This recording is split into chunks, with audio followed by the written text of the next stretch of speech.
มันค้าเพิ่นหมดนะมันค้าเพิ่นหมดนะนี่มันค้าเพิ่นหมดนะประเทศไทยนะนี่มันค้าเพิ่นหมดนะเอ้ยเอ้ย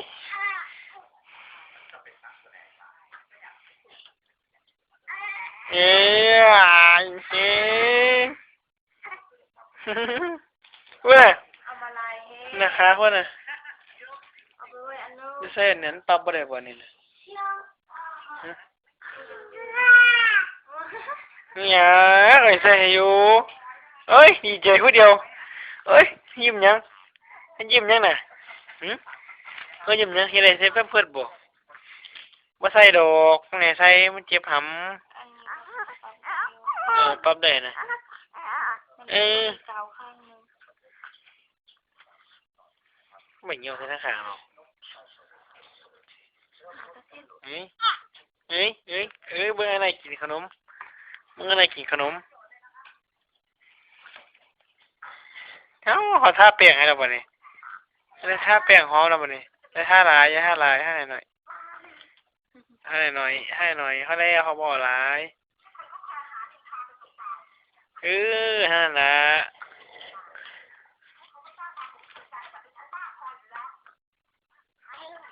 โอ้ยยังไงวะเนี่ย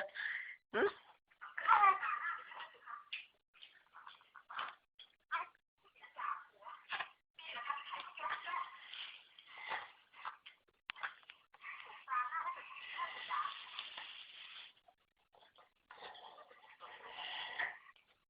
เอ้ยน่าอีกเลย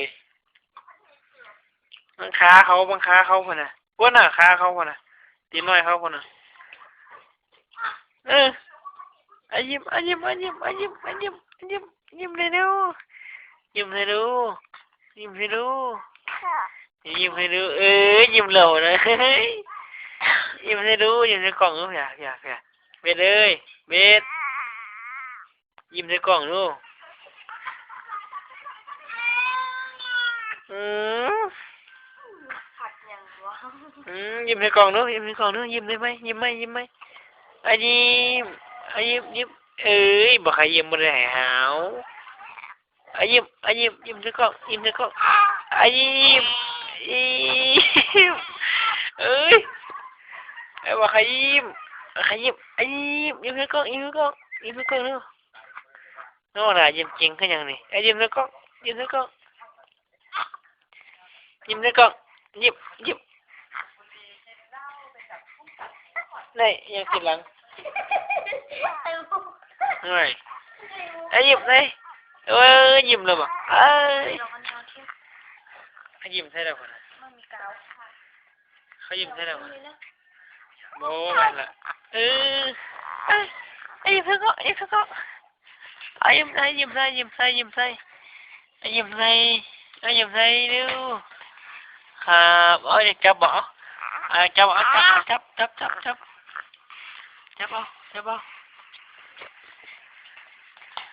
ับเอา1 เดือนยี่จับมือก็1 เดือน 18 วันบ่แม่นบ่แม่นบ่1 เดือน 18 วันโตแล้วเขาโตแล้ว1 เดือน 18 วันเขาโตแล้วยิ้มยิ้มดูไหนให้ดูไหนให้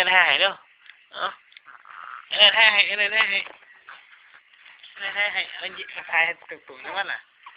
ไหนมาให้ไหนให้บ่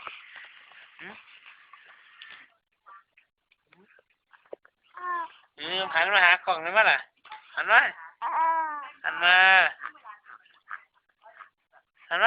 พี่หอมก่อนเฮ้ยดีใจนะ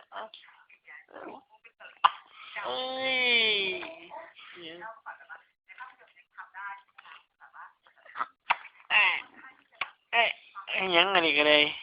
อย่ามือก้าอยากจับกล่องไม่เอาให้มัน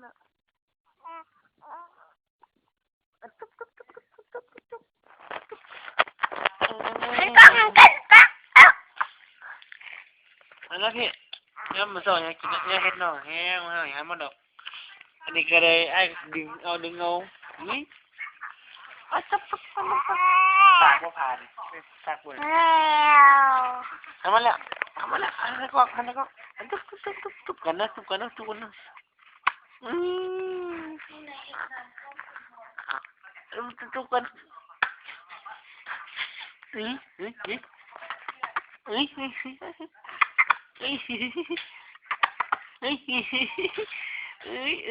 วันนั้นเขายิ้มแล้ววันน่ะ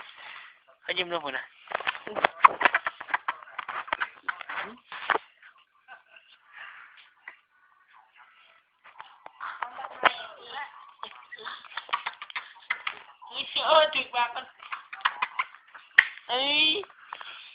เขายิ้มยุบยาเบิ่งได้ไหมล่ะเอาไปทายคนอื่นแล้วมันเลย น้อยพอเป็นวัด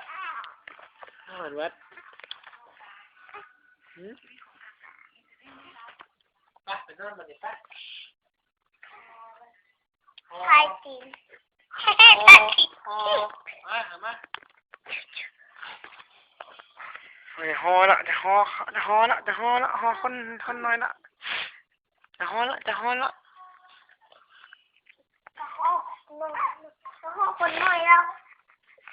คนน้อยพ่อคนน้อยพี่ยิ้ม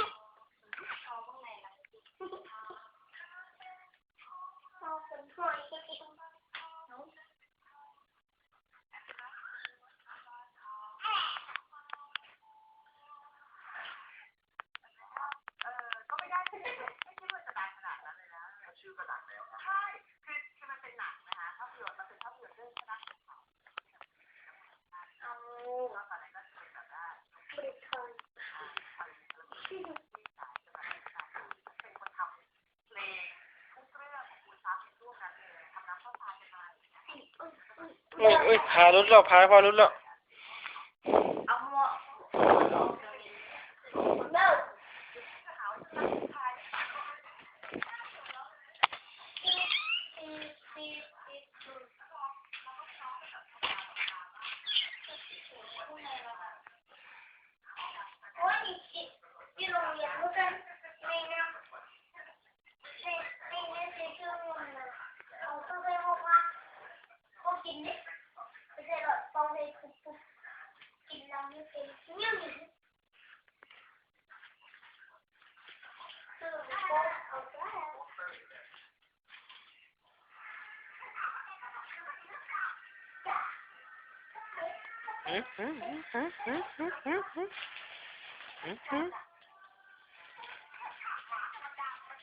ไปนอนปิดแล้วเ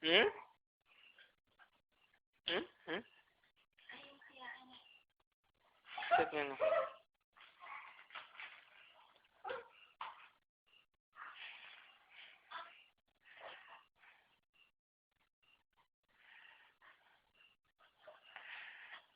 โอ้เดี๋ยวใส่หมวกละ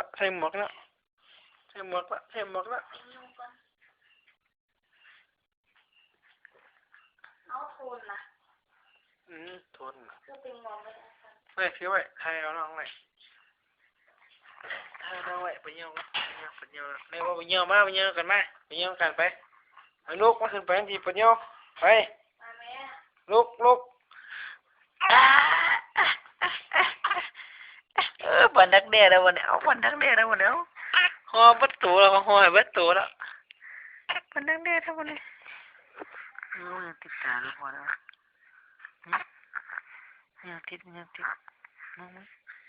พอให้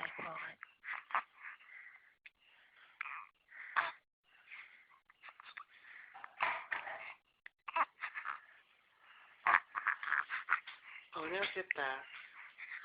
อย่างนั้นหนูบ้าเห็นหน่อยตื่นเอ้ย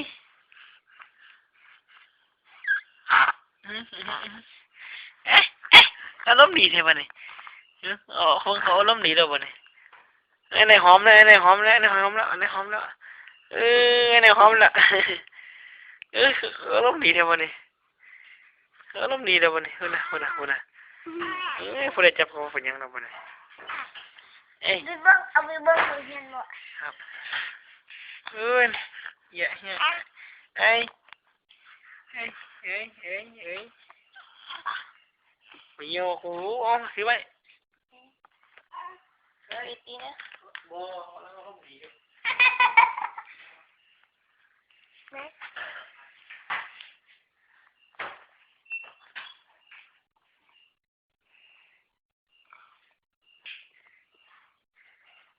ฮะคือมายืดซื่อๆให้ละหึยิ้มจะมีพออยู่บ่ครับนี่ลูกว่าตุ่มสมีนี่ว่าจะทำนี่ยืดตัวนี้มา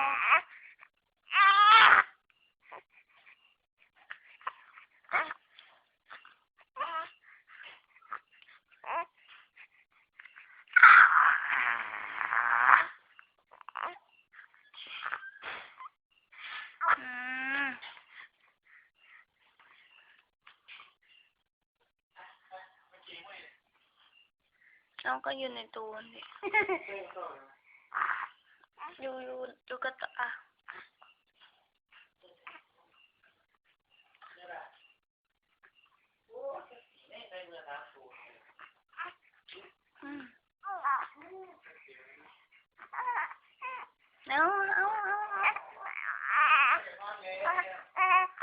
ปิดเด้อ